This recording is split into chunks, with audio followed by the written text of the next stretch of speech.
ये नागेश किसको माल बेचने वाला था? चेन्नई मुर्गन को। हाँ तो उसी को माल बेचेगा मैं, अगर तुम लोग नहीं मानते। औकात में रह के बात कर। इसने 50 मांगा, इसका ये हाल हुआ। तू एक खोखा मांग रहा है, सोच ले तेरा क्या होगा। अरे हाँ समझ रहा हूँ रे, मैं भी इधर 25 का 50 करवाने को ही आया था। इधर कितना रिस्क है देख के भाव बढ़ गया।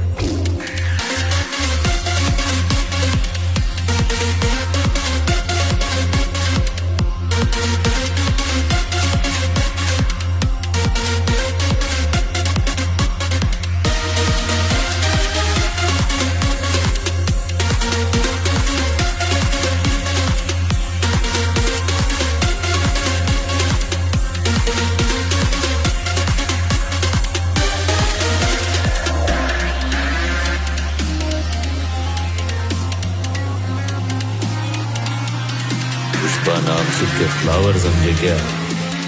फायर है मैं।